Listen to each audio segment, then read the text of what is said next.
When reviewing desks or any other kind of furniture, one of the things I look at is how well something is packaged. Because even though you can return a damaged item, the hassle is just annoying, especially with bigger items like this. But this table did not disappoint. Even though the box had a little bit of damage, everything inside was packaged very well.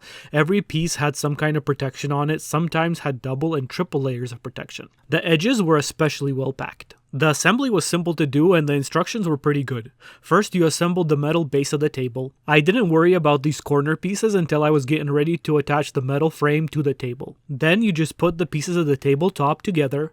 Also, this is when I noticed a small nick on the bottom of one of the tabletop pieces, not sure how it happened with how well it was packaged. After that, you put the tabletop together and you place the frame on top and attach it to the tabletop. I put the corner pieces on at this time, but they slide in and out even after everything was assembled and only got secured in when I added the table legs. The table came out looking great and it's sturdy.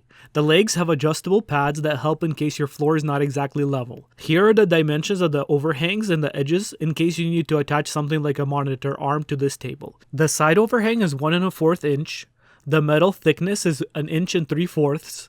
The front and back overhang is about 1/2 inch. The side support starts about 6 3/4 inch in. If I had to say a negative thing about this table, it's the middle part shows fingerprints pretty easily, but aside from that, the table is really comfortable, it looks good, and it's very sturdy. I have owned it for almost a year now, and I have had no issues whatsoever.